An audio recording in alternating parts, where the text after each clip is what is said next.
గోరింటాకు ఇచ్చి సృజన వెళ్ళిపోయింది. మనసుకు ఆహ్లాదాన్నిచ్చే చక్కటి వాతావరణం, పచ్చటి పంట పొలాలను చీరగా చుట్టుకున్న ప్రకృతి, అడుగడుగునా అందాలు, మళ్ళీ మళ్ళీ చూడమనే నా నయనాలు. ఇంత అద్భుతమైన ఊరు, నా చుట్టూ మమకారాన్ని పంచే మంచి మనుషులు, అరుదైన వరసలు, ఆప్యాయతల మాటున ఆనందాలు. ఇంత గొప్ప జీవితాన్ని, ఇంత మంచి మనుషులను ఇచ్చిన ఆ భగవంతుడికి నేనెప్పుడూ రుణపడే ఉంటాను అని మనసులోనే దేవుడికి థాంక్స్ చెప్పుకుంది. తన జీవితం ఏం మలుపు తిరగబోతుందో తెలియని రాధ. ఆ గోరింటాకు తీసుకుని కృష్ణవేణి దగ్గరకు వస్తున్న రాధను చూసి, రండి రండి సిటీ పిల్లగారు అంది కృష్ణవేణి. కృష్ణమ్మ, మొదలు పెట్టావా?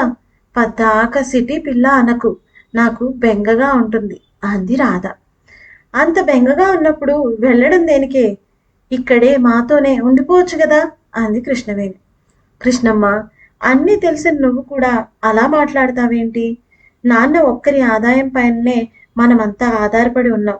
నేను కూడా చిన్నదో పెద్దదో ఏదో ఒక జాబ్ చేసి నాన్నకు ఎంతో కొంత తోడుగా ఉండాలి అనుకుంటున్నా.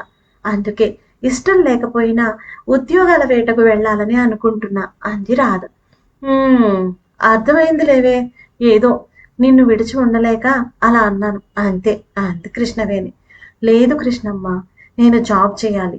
ఆ గిరిధర్ గాడి దగ్గర నాన్న తీసుకున్న అప్పు అనా పైసలతో సహా ఇచ్చేయాలి. లేదంటే వాడి మాటలు నేను అస్సలు తట్టుకోలేకుండా ఉన్నాను అంది రాధ.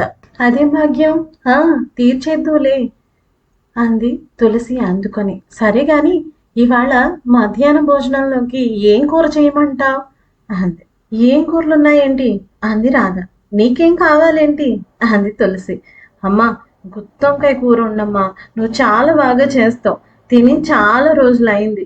వేడి వేడి అన్నంలో కారం కారంగా గుత్తొంకాయ కలుపుకుని తింటుంటే అబ్బబ్బా ఎంత బాగుంటుందో, నోట్లో నీళ్లు ఊరిపోతున్నాయి అంది రాధ.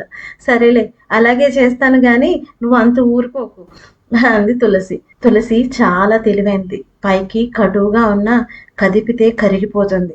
భర్త ఎంత సంపాదన తెచ్చినా సంసారాన్ని నిండు బిందెలా తొనకనివ్వకుండా కాపాడుకుంటూ వస్తుంది. ఒక్కగానొక్క కూతుర్ని జాగ్రత్తగా డిగ్రీ వరకు చదివించుకున్నారు. తెలివైనది అయినప్పటికీ భర్త చాటు భార్య.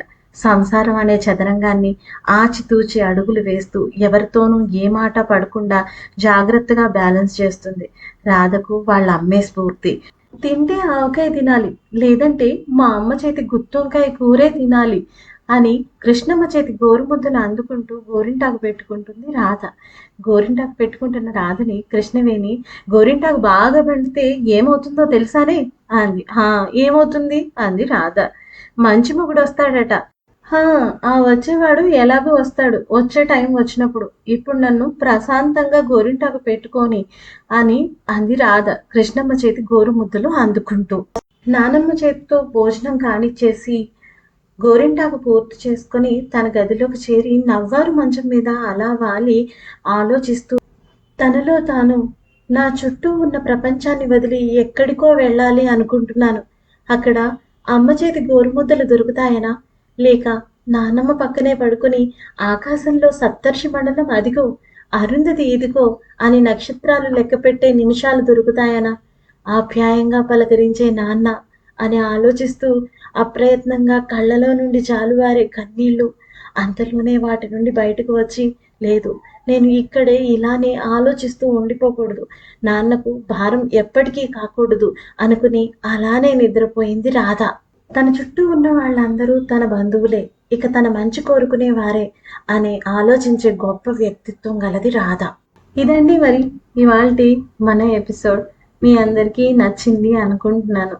మీరందరూ కూడా తప్పకుండా ఈ పాడ్కాస్ట్ని విని నాకు మీ ఫీడ్బ్యాక్ని షేర్ చేస్తారని ఆశిస్తున్నాను.